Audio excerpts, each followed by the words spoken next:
gudoomiyaha gobolka xildhibaanada salaadiinta madax dhaqameedyada kale culimaawidiinka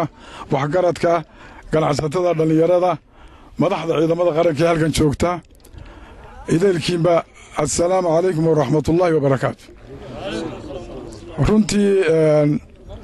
maalin farxad weyn la weeyey aad iyo aad baan ugu faraxsannahay munaasabadan inaannu ka soo qayb galno waxaa naga soo gunaanadmay ama soo dhammaaday xurguf dhex taallay dadka iyo dawladda runtii carab iyo labada daambe way isdiidaan maxay taasi u dhacday iminka ma lihin way dhacday laakiin maxaa la yidhaa waar mushkila dhacday iska hor imaad yimi khilaaf yimi ma laga heshiiyey mise lagama heshiin alxamdulilaah muddadu intay doonta ha qaadato annagu intaan maqnay waa ogtihiin waa naloo juqi waaya dee wadahadalka waaba la wada hadli lahaa haddii gar la ogol yahaye dawlad garmaqaato ah oo aan ogolayn baana heshay dee 10 sane nagu qaadatay inaannu waraanno idinka waxyaar waa sannad maasha allah waxay taasi muujinaysaa inuu tudhaala jiro inay xukuumaddu tudhaysay idinkuna aad tudhayseen labadiinnu waa ku mahadsantihiin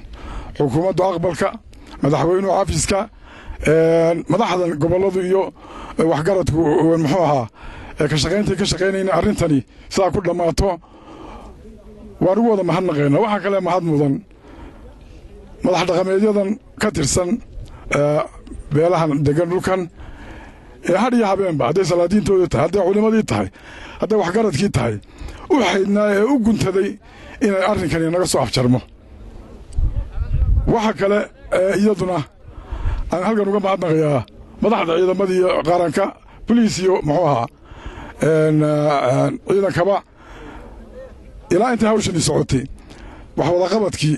iyo cooperationkii iyo muxuu ahaa wanaaggii ay nala daba socdeen ee arrinka ku sugayeen ee u samrayeen iyagana waan ugu mahadnaqaynaa midun baa idin seegtay idinkiiyo suldaankeennaba waxaa idin seegtay marka reer meel guurayo sahan baa la diraa sahankaasi markuu soo noqdo iyaa taladiisa lagu guuraa waxaa ilowda inaad tidhaahdo wareerdhe shabahdaan la sheegaya inuu soconno cidimay naga gasho horta waa bal madaxweyne ku-xigeenkeenni cabdiraxmaan oo cali bal waxaanaynu ka warsanno maashanaynu soconno bal aynu weyddiinno wax badan baan idiin caqli celin lahaa oo inaan wax walba sahlanayn oo waxaan wax dhib yar ahayn baan idiin sheegi lahaa maantase alxamdulilah ilaahay mahaddii weeye inay mujaahidiin noqdaan way doonayeen mujaahidiin iminkaydu noqonaysaanoo markaa ciidanka gashaana dalkiinna daafacaysaan dushay idiin saaran tahay waxaan leeyahay waa laydin soo dhoweynayaa dalkiinnu hoyaad u soo noqoteen wax yar ma ahayn wixii dhacay gobolkan awdal oo ku suntanaa nabadgelyada oo ku suntanaa xuduntii soomaaliya in laga asaasay oo ku suntanaa amniga iyo waxwadaqabsiga iyo waxbarashada iyo tacliinta intii aad xaggaa joogteen wuxuu isku beddelay meel dhagari taallo wuxuu isku beddelay meel khilaaf yaallo wuxuu isku beddelay meel cabsii taallo waxaan ilaaha ka baryayaa in awdal iyo salelma halkii ay kaga jiri jireen kaga jiri jireen dalkan kaalintii ay kaga jiri jireen hoos ba uga dhaceen inay kaalintoodii qabsadaan oo kaalintoodii ka galaan yaan ilaah ka baryaynaa idinka xukuumadda oo nagala joogo gudoomiyaha gobolku annaguna aanu taageerayno iyo saraakiisha ciidankuba waxaan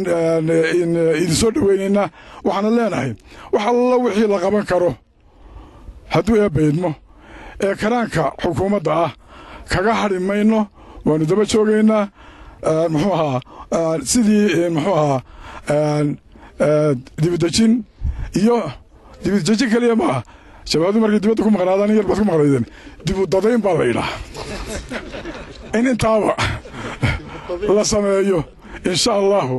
waanu muxuu ahaa ku dadaali doonaa dalkiinu hoyaad ku soo noqoteen ahlan wa sahlan idinkan waxaan idiin rajaynayaa inaydin aydaan qaloon oo idaan isulan beri baad meesha ka baxdeen beri baa aad ciidanka ahaydeen beri baa wax la idiin sheegtay malaha saasaa laydinku garabka laydinku dhufanayaa ma jirto niyad wanaag iyo qalbi furan oo fiican hawlihiinna ku bilowda ku soo dhowaada waxaa kalenu mahadnaqayaa in alla intii hawshaa iyada ah ka qayb qaadatay oo tiriya cadad lahayn culimo hadday tahay ganacsata hadday tahay dhallinyaro hadday tahay madax dhaqameed hadday tahay iyo xukuumadda oo la berber taagnayd muxuu ahaa kaalin wanaagsan oo ciidamadaasi halkaasay joogeenoo intaad halkaa joogteen waxaa lagu amray waar xataa saxankaa u bixina si aan meeshaa shaki uga iman inta hadalkaasi socdo baynamadeenniye tudhaalaha badan baa jiray